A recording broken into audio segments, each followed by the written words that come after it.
Okay, so I think now I'm audible, right? I'm clearly audible. One, cut. Okay. So in the last lecture, we have discussed about the DNS. So first statement, what we can say about the DNS? It's a domain name system, or we can say the domain name server, right?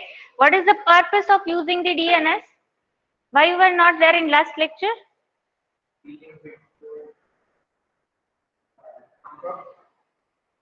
Last lecture कब था? Saturday, Friday?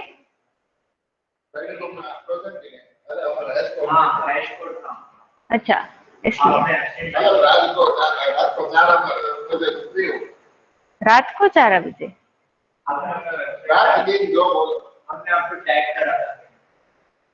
याद नहीं है मुझे, पर फिर कुछ acknowledgement नहीं आया।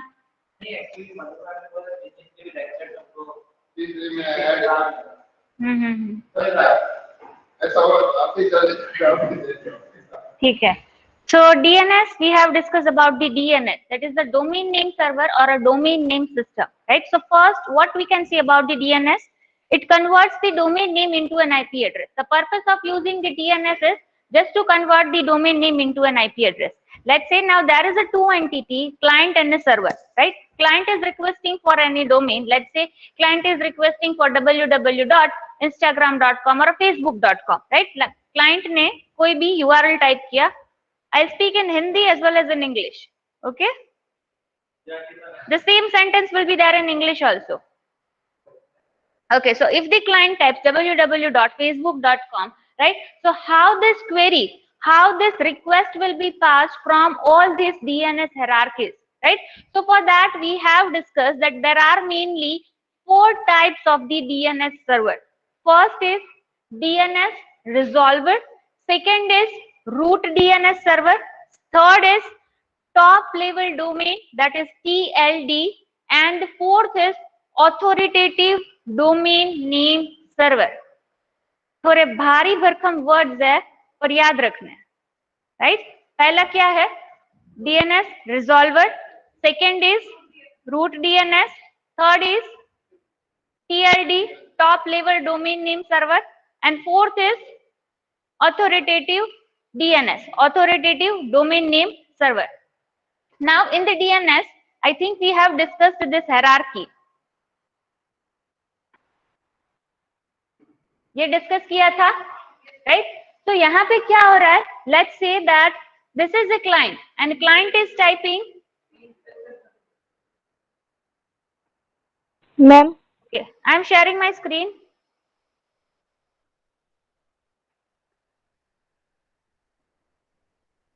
Okay, now as you can see here the diagram which is rough, but कोई बात नहीं, अभी समझने के लिए हो जाएगा.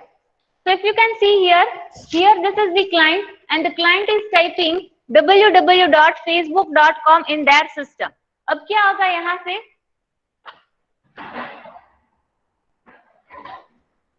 So पहले जब रिक्वेस्ट जाती है, so first of all the request will go to the DNS resolver, right? पहले रिक्वेस्ट कहाँ पे जाएगी? It will go to the DNS resolver. Now the DNS resolver को पता है कि भाई क्लाइंट ने इस URL के लिए रिक्वेस्ट किया. So what the DNS resolver will do? There are mainly 3 hierarchy through which the request will pass. First, it will go to the root DNS, then it will go to the top level domain, and then it will go to the authoritative DNS. अभी root DNS का काम क्या है? मैंने समझाया था already. Yes, obviously. अगर कोई भी वेबसाइट टाइप कर रहे हैं तो उसका कुछ एक्सटेंशन रहेगा. Whatever the website, whatever URL we are typing, that has some extension, we can say that has some domain that ends with edu, that ends with gov, right? org, right? कुछ भी extension रहेगा. तो यहाँ पे extension क्या है? www.facebook.com, right? So यहाँ पे root DNS क्या करता है? रूट से पकड़ता है, यानी कि ये वाला जो पार्ट है वहां से उसको पकड़ता है यूआरएल को, फिर फैच करता है अपने डेटाबेस में that whatever the website, whatever the URL are there which ends with .com, वो सारे .com वाले यूआरएल को फिल्टर करता है, right? That is the work of root DNS. Right. कोई भी यूआरएल होगा जो .com से एंड हो रहा है, .org, .net, .gov, .edu, right. बहुत सारे यूआरएल्स होंगे जो एंड अलग अलग एक्सटेंशन से होते हैं, राइट। तो root DNS will filter all the, we can say, the domain which ends with a specific character, right? तो यहाँ पे वो फिल्टर कर लेता है पहले। अब .com वाले सारे यूआरएल्स किसके पास है? रूट डीएनएस के पास। अब रूट डीएनएस ने फिल्टर करके किसको दिए? DNS resolver. So this is step number 3, right. यहाँ पे स्टेप नंबर 3 दिख रहा है। First step is client to DNS resolver, DNS resolver to root DNS, second step, then root DNS to DNS resolver, third step. Fourth step में क्या होता है? अब DNS resolver के पास सारे URLs है जो एंड होते हैं किससे? .com से, राइट। उसके पास प्रोसेसिंग वाला रिजल्ट आ गया क्योंकि रूट DNS ने वो रिजल्ट रिस्पॉन्ड किया है DNS resolver को। Now in the fourth step it will go to the TLD, top level domain, right. तो यहाँ पे क्या होगा? जो भी रिस्पॉन्स मिलता है वो डायरेक्टली वो डेटा जो रिजल्ट मिला है वो टॉप लेवल डोमेन के पास जाएगा। अब टॉप लेवल डोमेन का काम क्या है? ये रिवीजन है।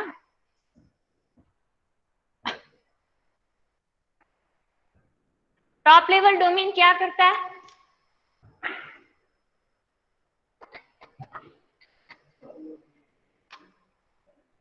भुलाई क्यों? याद करो, याद करो।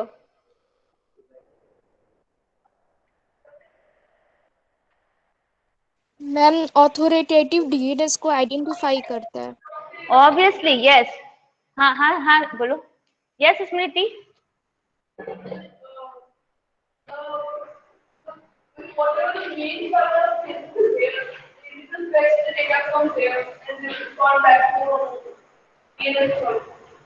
We can say like that also, but यहाँ पे top level domain है, it will identify the authoritative DNS which is there for the specific domain, right? यहाँ पे वो क्या करता है कि authoritative DNS तो बहुत सारे होंगे, right?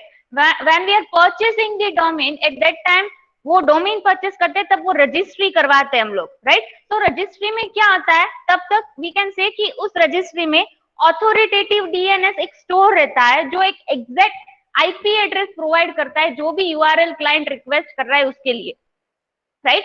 तो यहाँ पे टॉप लेवल डोमेन है, it gives an address of authoritative DNS, यानी कि क्लाइंट ने जो यूआरएल के लिए रिक्वेस्ट किया है वो डोमेन ऑथोरिटेटिव डीएनएस उसके लिए कौन सा है वो आइडेंटिफाई करके लोकल डीएनएस को देता है, राइट।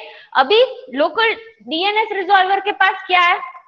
अब उसको पता है कि ये स्पेसिफिक यूआरएल है वो कहां से बिलोंग करता है, then it belongs to this specific authoritative DNS, right. अब उसको पता है कि ये जो क्लाइंट ने रिक्वेस्ट की है वो यूआरएल ऑथोरिटेटिव डीएनएस उसका क्या है? ये है, right. So it will send the request in the sixth step. It will send the request to the specific authoritative DNS. Now here in this case, authoritative DNS क्या कर देगा? जो भी URL है, जो भी रिजल्ट प्रोसेस होके आया है उसके पास, वो डायरेक्टली कन्वर्ट करके डायरेक्टली आईपी एड्रेस पे कन्वर्ट करके DNS रिजॉल्वर को दे देता, राइट। अभी हम लोग कोई भी वेबसाइट के विजिट करते हैं तो कितना माइक्रो सेकेंड, नैनो सेकेंड में फटाफट हमको रिस्पॉन्स मिलता है, बट बैकएंड में जो प्रोसेस होती है वो पूरी ये हायरार्की फॉलो होती है। तो यही समझना है। तो यहां तक किसी को कोई डाउट है? This is very very important. Mid Sam के पॉइंट ऑफ व्यू से, ईएससी के पॉइंट ऑफ व्यू से भी इंपॉर्टेंट है और मिड सैम के पॉइंट ऑफ व्यू से भी इंपॉर्टेंट है।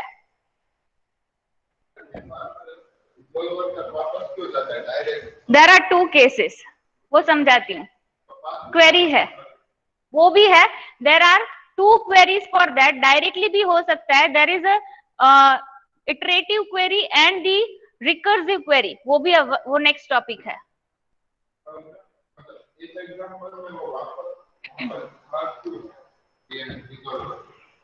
यहाँ पे क्योंकि ये रिकर्सिव क्वेरी का कंसेप्ट फॉलो करे, sorry iterative query, recursive query है, डायग्राम में दिखा देती हूँ, ये रफ डायग्राम में नहीं समझ में आएगा.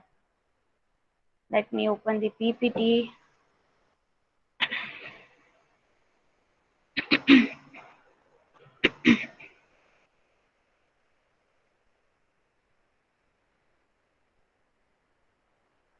ओके, जो डायग्राम उसमें था वो ये डायग्राम है, और तुम जो बोल रहे हो वो ये है. हर बार वापस क्यों आता है मैडम, वापस आगे फॉरवर्ड क्यों नहीं करते? तुम्हारा क्वेश्चन ये है. It follows two concepts, recursive query and iterative query. Now it depends on the configuration of the server, right. Generally क्या होता है, रिकर्सिव क्वेरी और इटरेटिव क्वेरी दो कंसेप्ट है. इफ यू सी दिस, मैंने जो वन नोट में diagram किया था वो ये डायग्राम था, बट बहुत रफ दिख रहा था, इसमें कुछ क्लियर नजर आ रहा है. Now understand this example. Okay, so DNS works on two queries. First is recursive query and the second one is iterative query. अभी जब हमने जो पढ़ा that is an iterative query, right? अब यहाँ पे क्या हो रहा है? First of all, DNS resolver is nothing but we can say it's a local DNS, right? तो जब भी client कोई URL के लिए request करता है, it will go to the local DNS or we can say the DNS resolver.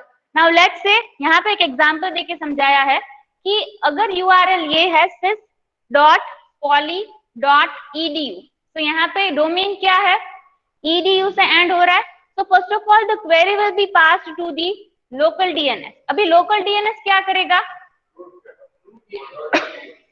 तो पहले वो क्या करेगा, एलियास नेम और कैनोनिकल नेम बाकी है ना, हाँ बाकी है.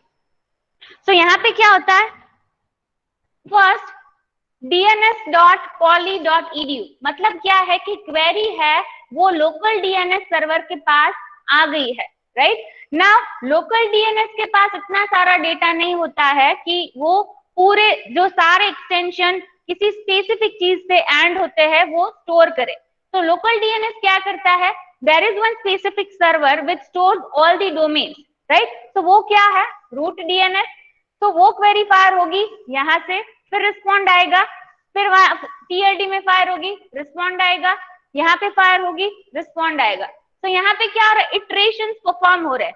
After getting every result at each step it gives and results to the local DNS, right. ये एक कंसेप्ट है. Second is recursive query. अब यहाँ पे क्या हो रहा है,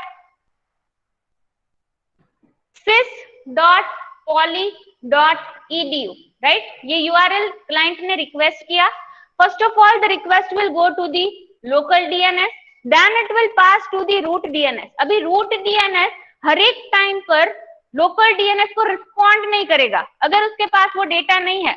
उसके पास सिर्फ .com .edu स्पेसिफिक वही चीजें है, राइट. उसके पास ऑथोरिटेटिव डीएनएस का एड्रेस नहीं है, राइट. तो वो लोकल डीएनएस को नहीं बताएगा कि मेरे पास नहीं है, राइट. वो क्या करेगा, उसको पता है कि अगर मुझे ऑथोरिटेटिव डीएनएस का सर्वर मींस उसका एड्रेस चाहिए, it will pass that query to the TLD, right. तो यहाँ पे रिस्पॉन्ड नहीं आ रहा है, वहां यहाँ पे जो क्वेरी है वो आगे फॉरवर्ड हो रही है, राइट. इटरेटिव में क्या था, रिस्पॉन्ड वापस आ रहा था, यहाँ पे रिस्पॉन्ड वापस नहीं आ रहा है, वहां यहाँ पे रिस्पॉन्ड आगे फॉरवर्ड हो रहा है, राइट. तो यहाँ पे root DNS forward that query to the TLD, TLD will pass that query to the authoritative DNS server, right. अभी ऑथोरिटेटिव के पास तो सब डेटा रहता है, राइट. सो वो डेटा अपने डेटाबेस में से फेच करके it will follow the reverse procedure, right. It totally depends on the configuration.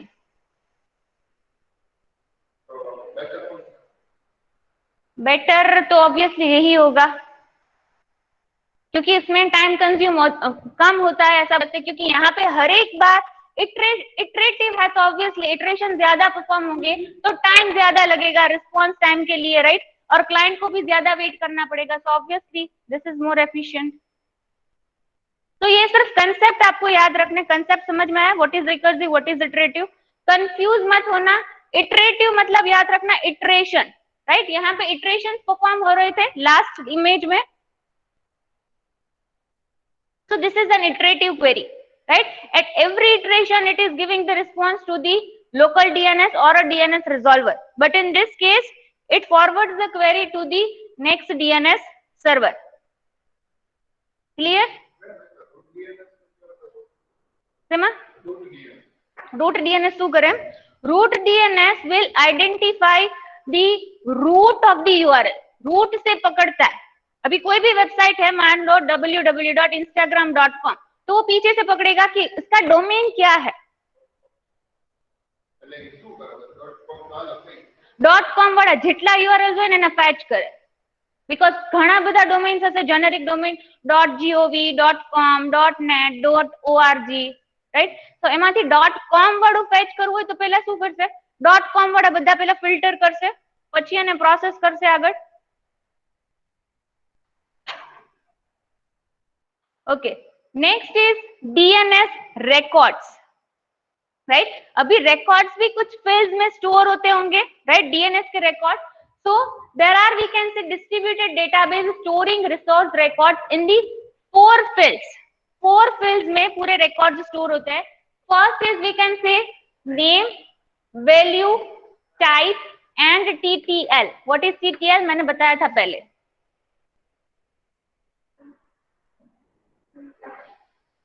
TTL क्या है? लास्ट लेक्चर में नहीं करवाया, पर ऑनलाइन में बताया था.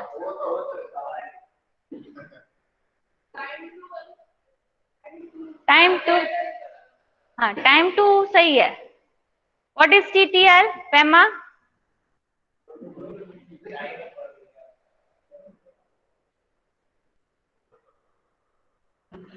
किसी को याद नहीं है? ऑनलाइन स्टूडेंट किसने देखा? अभी गूगल मत स्टार्ट करो. Yes online student, what is TTL? At least Google करके आंसर तो देंगे, पता तो चलेगा कितने एक्टिव है क्लास में. What is TTL? Online student please acknowledge me in the chat box. आज बहुत बातें सूझ रही है तेरे को. हाँ तो मेरे साथ डिस्कस कर.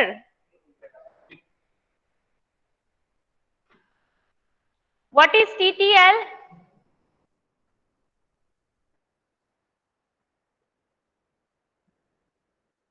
ओके, नहीं बता रहा है कोई. It is time to leave, right? क्या? हाँ, टाइम टू लीव का मतलब क्या होता है कि अगर कोई क्लाइंट ने, if the client has requested for any URL, that request will stay for how many seconds और how many minutes, right? So वो रिक्वेस्ट कितनी देर तक वो सर्वर पर रहेगी, right? So that is, we can say that is the TTL. अब यहाँ पे fields कौन कौन से है? If you see this, there are mainly 4 fields. So you have to remember RR format मतलब resource records format, right? So mainly there are 4 fields of the resource records: name, value, type and TTL. But her bar TTL को we cannot say कि TTL यही रहेगा, right? हर बार response time, हर बार request का वहां पे we can say कि हर बार वो fix नहीं रहता है, right? It depends. So there are mainly 4 types of the resource records. अभी जो name and value है, it totally depends on the type of the resource records that we are using, right? अभी यहाँ पे type कितने हैं?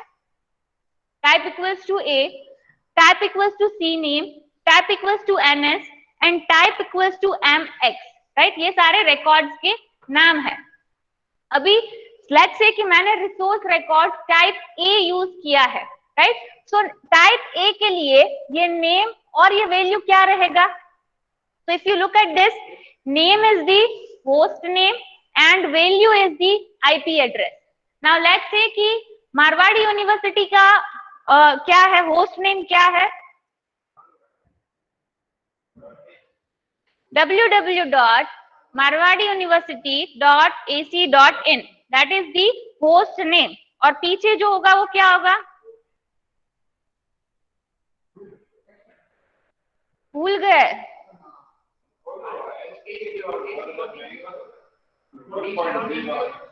હજી એકવાર હિન્ટ આપું. If I say www.marwadiuniversity.ac.in/campus/library object path, right, आगे जो होगा वो क्या होगा, host name, the things which is followed by the slash that will be the object path. अब यहाँ पे नेम की जगह पे क्या होगा, host name, so that is marwadiuniversity.ac.in, और आईपी एड्रेस जो भी होगा वो, राइट. अब यहाँ पे इस एग्जांपल में क्या है, एक यूआरएल लिया है relay1.bar.foo.com, right, so that is the host name and the IP address is this. और टाइप में क्या आएगा, कौन सा टाइप यूज कर रहा है, type A, so comma A, predefined है, this types are predefined. Then मतलब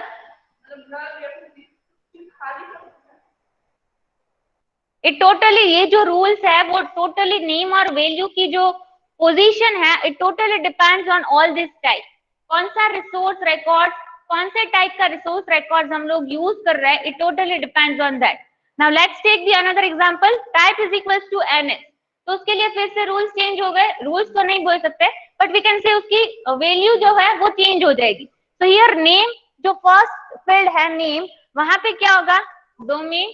तो डोमेन क्या है पर्टिकुलर इस एग्जाम्पल के लिए foo.com, right. Then value is the host name of the authoritative name server. तो यहाँ पे क्या होगा, वैल्यू की जगह पे क्या आ जाएगा, होस्ट नेम, राइट. आगे में क्या था, नेम की जगह पे होस्ट नेम था, but in this type value की जगह पे होस्ट नेम आ रहा है, right. So that is foo.com क्या है, domain, and dns.foo.com, that is we can say authoritative domain name server. પાછળ વયો જા, બાર કો પકડશે.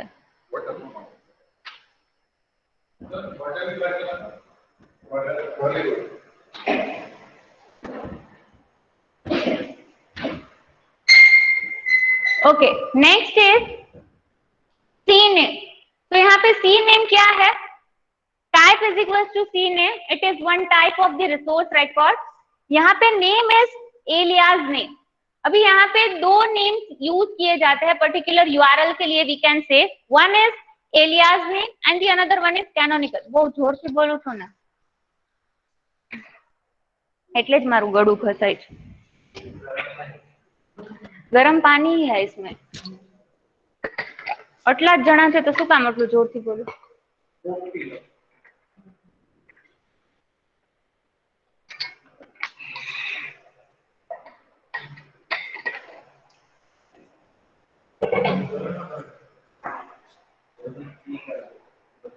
क्या जल्दी फ्री करो तो दोनों को नहीं, मेरे को जल्दी फ्री नहीं होना है, पर भूख लगी है तेरे को, नहीं.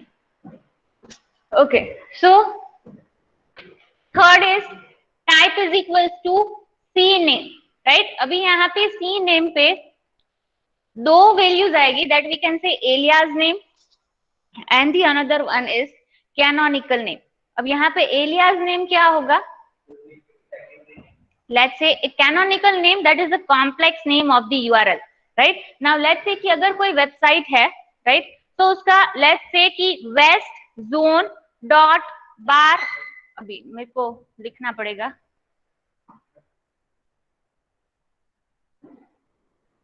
ओके. तो यहाँ पे ऑलरेडी दिया है, लेट्स से कि ऐसी कोई वेबसाइट है, there is one website whose canonical name that is very difficult to remember, right. Canonical जो नेम है that is very difficult to remember, but alias name है it's very easy to remember. Now let's say that I want to search for enterprise.com, right. So मैं क्या करूंगी, I will just write www.enterprise.com, right. पर अगर canonical name, उसका canonical name क्या होगा, relay1 west coast enterprise.com, right. so it's a quite complex, right. और alias name से सर्च करेंगे फिर भी वही चीज आएगी, कैनोनिकल नेम से सर्च करेंगे फिर भी वही चीज आएगी, राइट? तो here there are two different URLs that are used. किसमें? हाँ हाँ हाँ, पर उसका बहुत मुझे आइडिया नहीं है, बट यूआरएल्स के लिए जनरली ये दो फॉर्म यूज होते हैं। हाँ हाँ, तो कैनोनिकल नेम से जनरली हम लोग क्या करते हैं, एलियास नेम हमें पता होता है, right? Alias name it's very easy to remember, so what we are doing is we are just searching with the help of the alias name, right? Canonical name से generally कोई search नहीं करता because it is very difficult to remember, right? So यहाँ पे क्या हो रहा है, this is the canonical name, this is the alias name.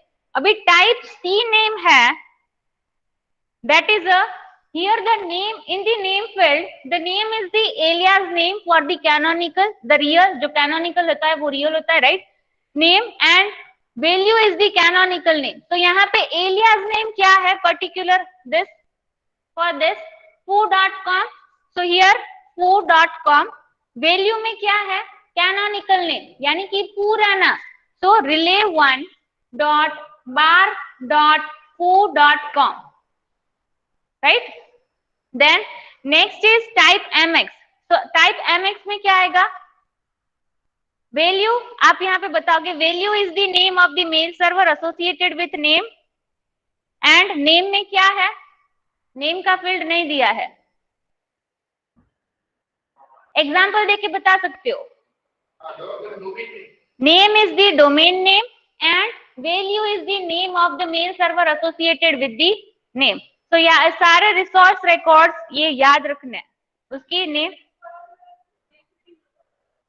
क्या, हाँ हो सकता है ये रिसोर्स रिकॉर्ड मेल सर्वर के लिए यूज हो सकता है।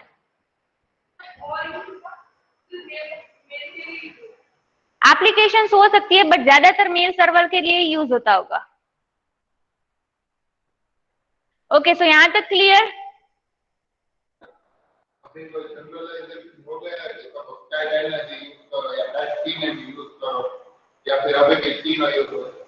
पर्पस क्या है उस हिसाब से यूज किया जाता है।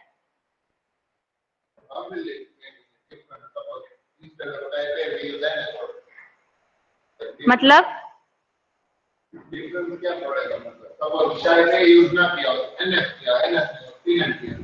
डिफरेंस होगा डियर। लेट्स से कि टाइप mx है, तो यहाँ पे ऑलरेडी क्लियरली लिखा है that value is the name of the mail server associated with it, right? अभी यहाँ पे एक एग्जांपल दिया था कि कैनोनिकल नेम, तो कैनोनिकल नेम जनरली कहाँ पे यूज होता है, जैसे तुमने बताया कि SEO में, राइट? तो वहां पे जो DNS की जो क्वेरी फायर होती होगी that is used by using this type of resource records. तो इट डिपेंड्स कि कौन सी रिक्वायरमेंट है उस हिसाब से यूज किया जाता है। Next is socket. तो सॉकेट क्या है?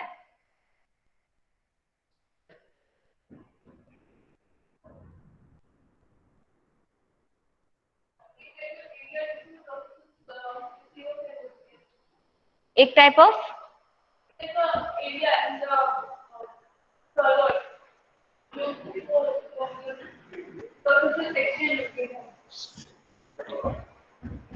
We can say like that. और क्या बोल सकते हैं? यहाँ पे ऑलरेडी बहुत क्लियरली लिखा हुआ है, ये पहली लाइन पढ़ लोगे, दूसरी लाइन पढ़ लोगे तो आराम से समझ में आ जाएगा।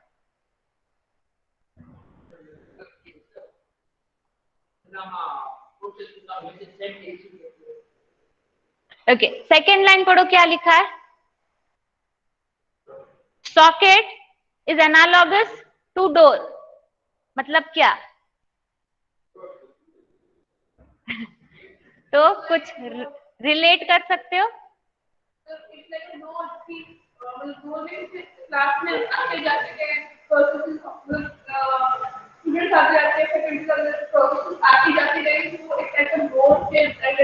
यस, वी कैन से कि अगर लेट्स से कि टू एंटिटीज को कंसीडर करते हैं, sender and receiver, right? Sender is sending the data, receiver is receiving the data, right? But यहाँ पे कुछ ऐसा मीडियम होगा जिसके जरिए से वो एक दूसरे से कम्युनिकेट कर रहे हैं या फिर इंफॉर्मेशन है वो एक्सचेंज कर रहे हैं, right? That is nothing but we can say it's a socket. Now if I relate with this with the general analogy, we can say कि अगर कोई लेटर भेजना है, राइट, कोई एनवलप भेजना है किसी को, so we are sender and the another one is receiver. तो क्या होगा, पोस्टमैन आएगा, मैं डोर ओपन करूंगी, अपना एनवलप दूंगी, चला जाएगा, रिसीवर के पास जाएगा, वो डोर ओपन करेगा, एनवलप लेगा, रिसीव करेगा, बंद कर देगा, राइट। पर उसको सेंड करने के लिए और उसको रिसीव करने के लिए उसको डोर ओपन करना पड़ा, right? So if we compare it with the networking term, we can say that if the sender wants to send a data and the receiver wants to receive the data, it has to use the socket, right? उसको एक socket create करना पड़ेगा, sender को कैसा socket create करना पड़ेगा for sending the data, and receiver को socket create करना पड़ेगा for receiving the data. आया समझ में? अब रिलेट हो सकता है एग्जाम्पल के साथ। अगर सॉकेट पूछ रही हूं तो क्या होगा, it is analogous to the door, right, मतलब एनवलप एक्सचेंज हो रहा है तो वो एग्जाम्पल याद आ जाएगा, right, that every sender and receiver requires a socket to exchange the data, or we can say to transmit the data from one end to the another end. Is it clear now?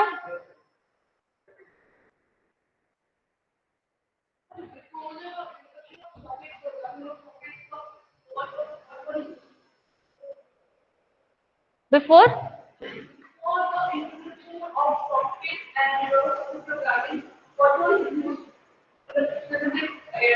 Socket तो चाहिए ही होगा, socket के बिना transmission कैसे हो सकता है?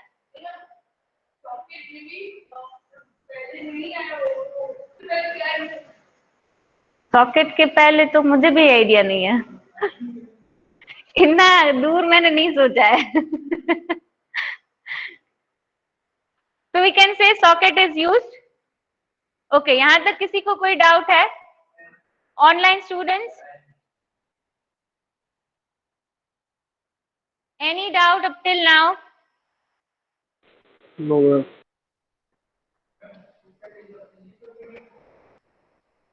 मतलब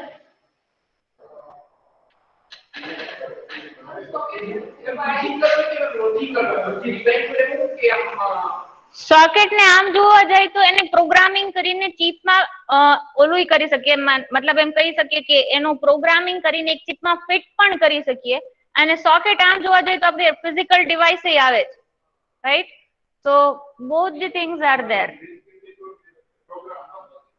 એના પછી સોકેટ પ્રોગ્રામિંગ ભણવાનું છે, એટલે ઈ સેન્સમાં એમ કહી શકીએ કે it's a chip where the program is there. क्या डिजिटल वॉच, उसमें भी एक चीज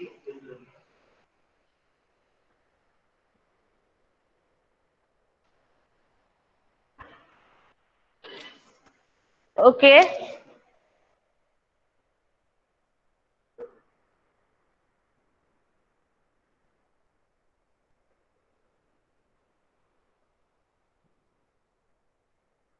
okay, so what is the status of CCNA? आज यहाँ तक रखते हैं, अगर आगे समझाओगी तो थोड़ा ओवरलोड हो जाएगा,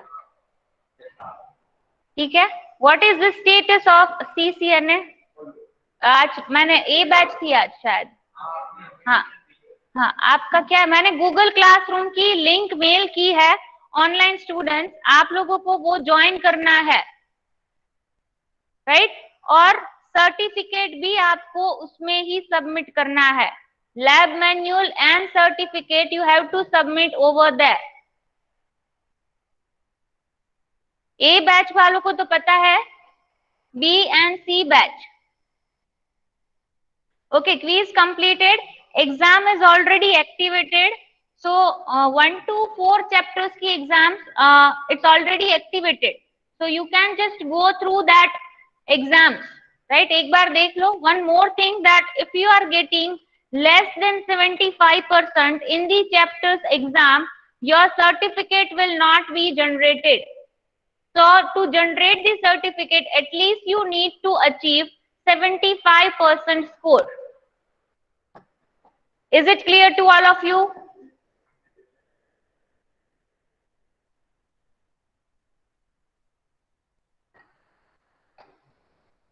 Yes, it's activated up till chapter 5.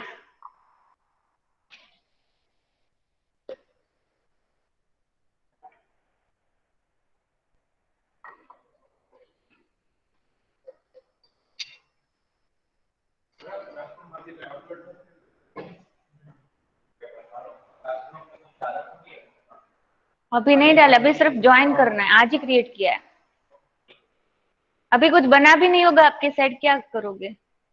Lab manual हो गई थोड़ी? 1 to 5 प्रैक्टिकल्स हो गए?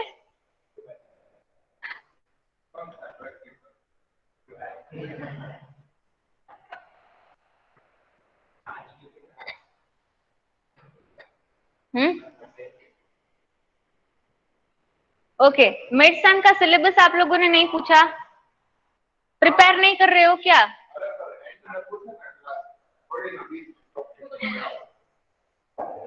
आप लोगों को बताए मिड सेमेस्टर में chapter 1, chapter 2 and chapter 3 whole, right? 50% से ज्यादा सिलेबस। तीसरा चैप्टर तो सर करवा रहे हैं ना? हाँ,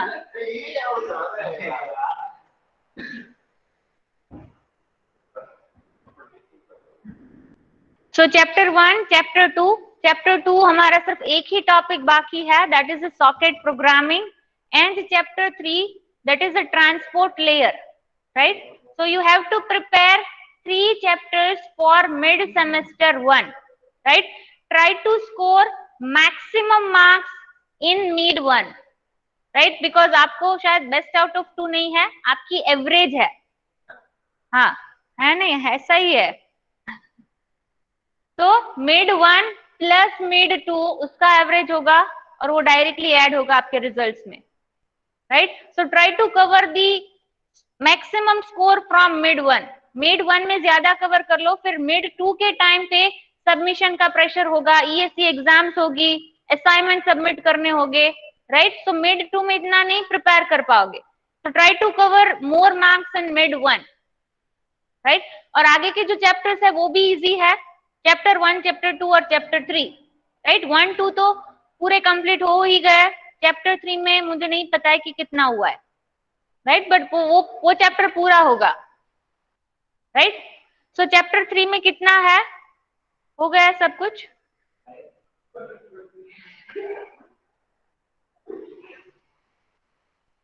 सो देख लो एक बार, ई कंटेंट में केम नहीं क्या?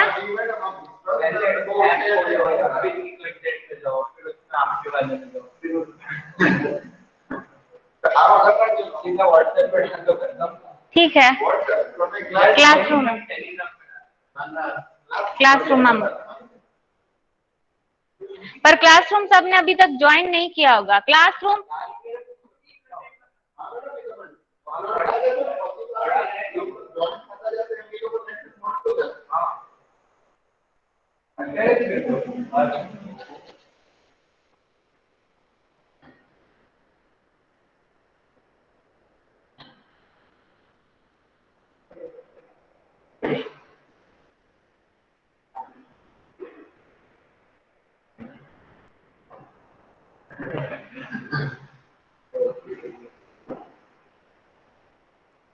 This is the Google classroom link, मैंने मेल भी किया है और यहाँ पे चैट बॉक्स में भी लिखा है। If you have still not join the Google classroom, join it now. I'll upload the PPT in the Google Classroom.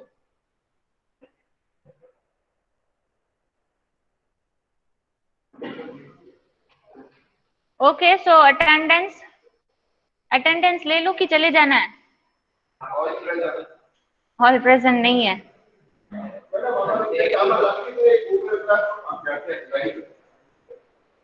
क्या?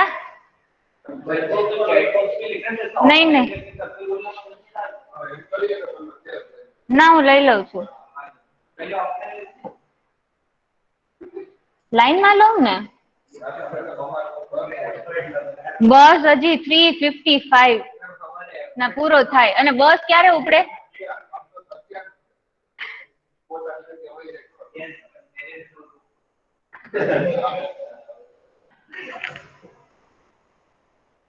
मेरे को भी वही बस में जाना है।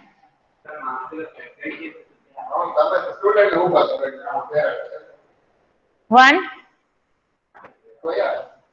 AI1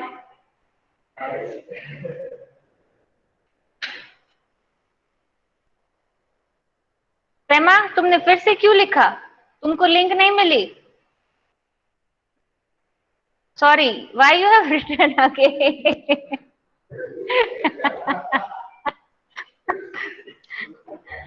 I have also mailed you.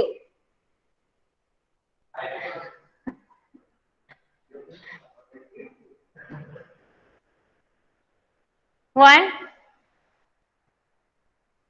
Smith, two,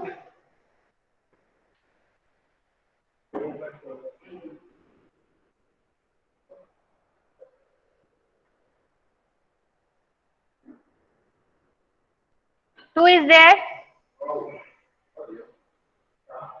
Three, four, Yes, ma'am. five, Yes. Ma'am, A4 present. six, Present. seven, eight, nine, 8 present, 10, man. 8 present. Present. 12, 13, Present, ma'am. 15, Present, ma'am. 17, Present, ma'am. 18, 19, Present, ma'am. 20, 19 कौन Present, सा? ma'am. 20, Present, ma'am. 21, 22, Present, ma'am. 23, 24, 25, 26, 27, 27. 28, 29, Present, ma'am. 31, Yes, ma'am.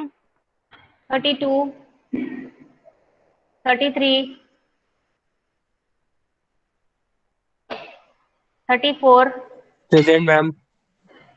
35, Present, ma'am. 36, Present, 30, 37, 38,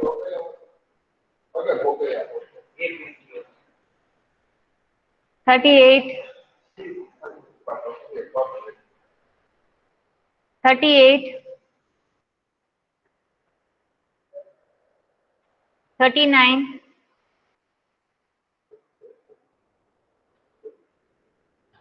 40,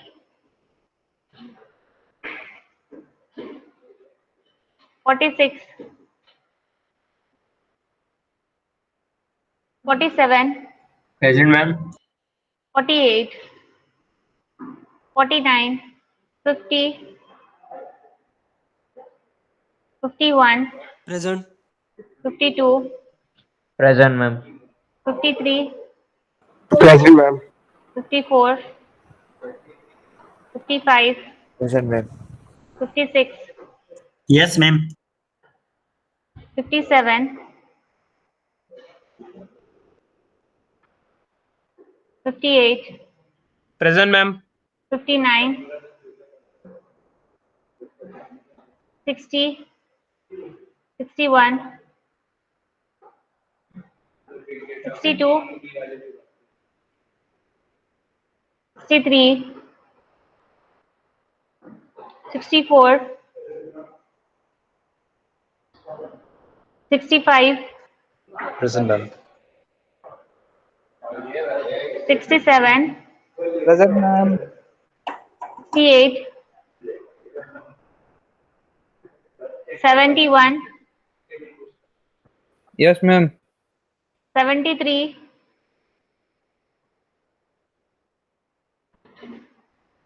D to D1, D to D2, 3, 1 कौन है? 1 absent है ना, Jaideep. 3, 4, 5, 6. Jaideep present, madam. Jaideep present. Okay. 6 कौन है? राज. हाँ किया मैंने. 5 एब्सेंट है. 6 कौन है? ओके. Wait wait.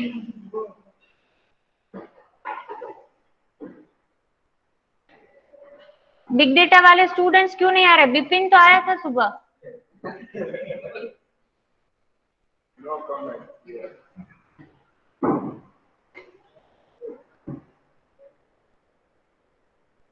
बिपिन आया था. फिर और एक लड़का था, वो कौन था?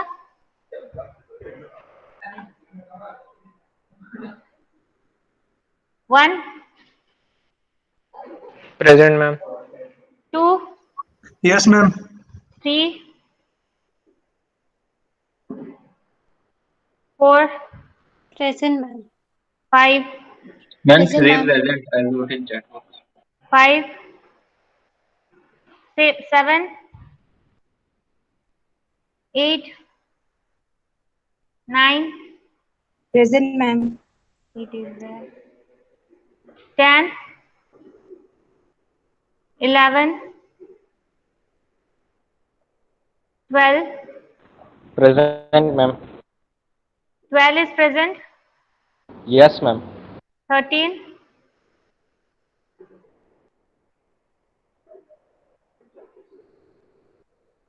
Okay, check these numbers.